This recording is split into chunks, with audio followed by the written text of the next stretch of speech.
কথা আমাদের রাসূল বললেন, আমাদের প্রিয় নবী বললেন, হুমা জান্নাতুকা ওয়া নারুকা, পিতামাতা তোমার জান্নাত, পিতামাতা তোমার জাহান্নাম। আপনি এই বাক্যটা বিশ্লেষণ করেন, এই বাক্যটাকে পাল্লায় ওজন করেন। পৃথিবীর সবচাইতে ওজনদার বাক্য এটি। পিতামাতাই তোমার জান্নাত, পিতামাতাই তোমার জাহান্নাম। শুধু নামাজ রোজা করলেই জান্নাতে যাবে ব্যাপারটা এমন না। নামাজ রোজার সাথে পিতামাতার প্রতি দয়াবান হওয়া লাগবে।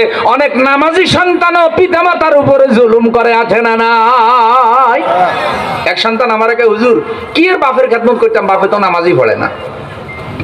আমি বললাম, ভাইজান, বাপে নামাজ না পড়লে বাপে তার আমলের জবাব আল্লাহর কাছে দেবে। এই কারণে আপনি বাপের খেদমত বাদ দিতে পারবেন না। বাপেরে আপনি বুঝান, আপনি নামাজি হয়েছেন, আব্বা আমি তো নামাজ পড়ি, আপনি বাপেরে বুঝান। আমি ওনাকে ইব্রাহিম আলাইহিস সালামের কথা বললাম, যে ইব্রাহিম আলাইহিস সালাম তার বাবাকে সারা জীবন দাওয়াত দিছে, কিন্তু বাবা হেদায়েত হয় নাই, দাওয়াত কিন্তু বন্ধ করে নাই। কিভাবে দাওয়াতটা দিছে কোরআনে আছে, ইয়া বাতি ইন্নী ক্বাদ জাআনি মিনাল ইলমি মা লাম ইয়াতিকা ফাত্তাবিনি আহদিকা সিরাতাও সাবিয়্যা। হে আমার আব্বা, আমার কাছে এমন ইলম এসেছে যা আপনার কাছে আসে নাই। আমি ইব্রাহিমের অনুসরণ করেন, হেদায়েত পেয়ে যাবেন। ইব্রাহিম আলাইহিস সালাম এভাবে দাওয়াত দিল, আর তার বাপে জবাব দিল কি, তুমি আমার মূর্তির বিরুদ্ধে কথা বলো, তুমি আমার নমরুদ খোদার বিরুদ্ধে কথা বলো, তুমি যদি তোমার এই কাজ বন্ধ না করো আমি তোমাকে পাথর মারবো, তোমার মাথা ফাটায় দেব, আমার ঘরের দরজা বন্ধ করে দেব, আমার ঘরে তোমারে ঢুকতে দেব না, ছেলে হিসাবে পরিচয় দেব না, ত্যায্য করে দেব।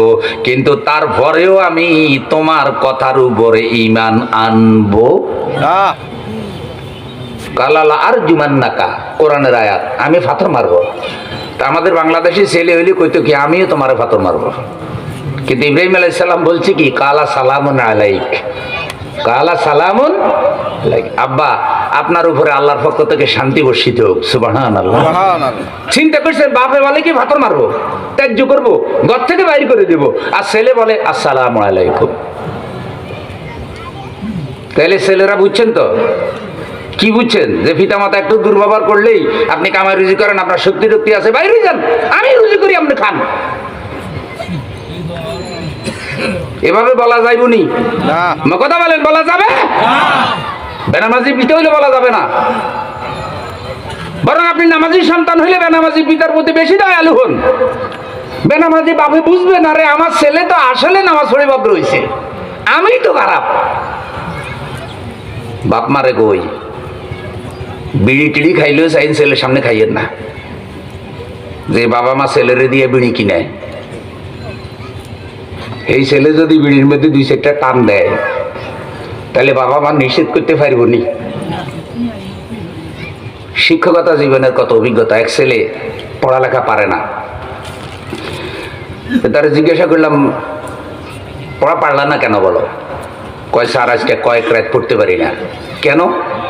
কয় রাত্রে বেলায় আব্বা মদ খেয়ে ঘরে যা জিনিস আছে সব ভেঙে ফেলছে, এখন বাবা মায় ঝগড়া করে, শান্তি নেই।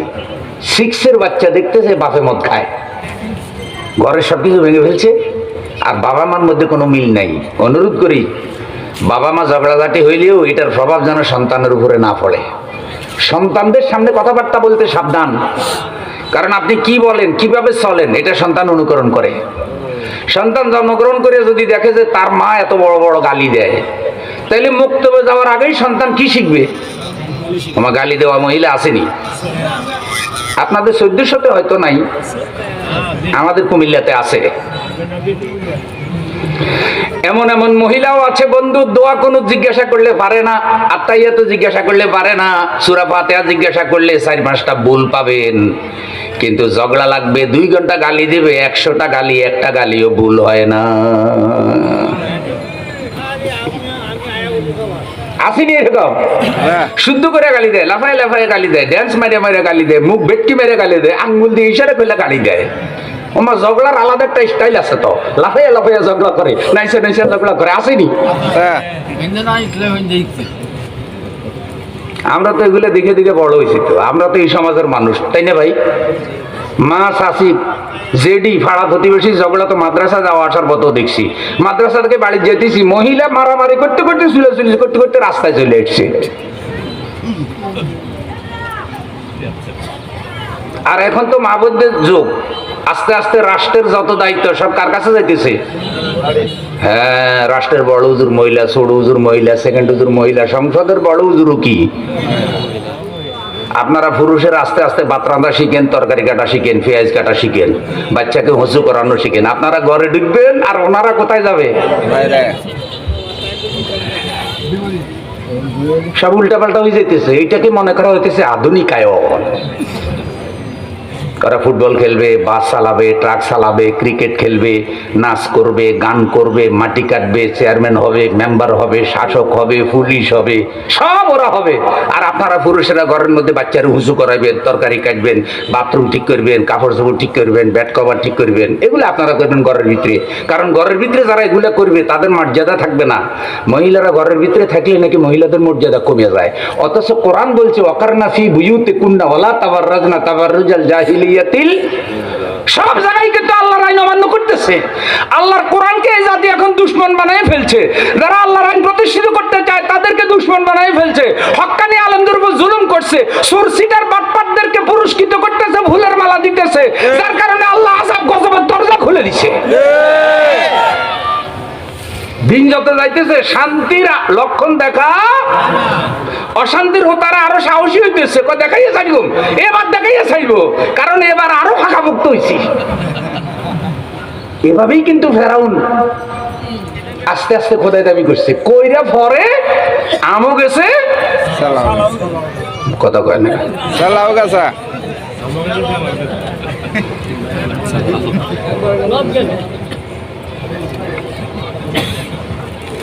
মুসা আলাইহিস সালামের কোনো দোষ আসিল নি?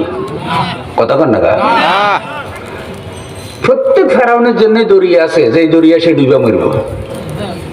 মুসার যুগের ফেরাউনের জন্য একরকম দরিয়া, এই যুগের ফেরাউনের জন্য আরেক রকম দরিয়া। দরিয়ার রূপ ভিন্ন, কিন্তু দরিয়া আছে না নাই? মুসার যুগের ফেরাউনের কথা কইতেছি, যাই না আপনারা অন্যদিকে বাজারে টানিয়েন না। আবার ফেরাউনে ফেরাউনে মিলে গেলে কারো কিছু কোয়ারও কি? মুসা আলাইহিস সালাম রে দৌড়াইতে দৌড়াইতে শেষে গিয়ে মুসা আলাইহিস সালাম করছে, আমার হিজরত করার সুযোগ দাও, আমি বনি ইসরাইলদেরকে নিয়ে ফিলিস্তিন চলে যাই। ফেরাউনে অনুমতি দিছে, যাও। কিন্তু ফেরাউনের সামসে একটা আছে, নাম হয়েছে হামান। এই যুগে যুগে বড় বড় নেতাদেরকে ডুবাই কারা জানেন? আশেপাশে যে সামসারা থাকে ওরা। ছোটখাটো বক্তার পিছিয়ে সামসা নাই, যেগুলো বিখ্যাত বক্তা, ভাইরাল বক্তা, ওগুলার আশেপাশে বহুত সামসা ঘুরে।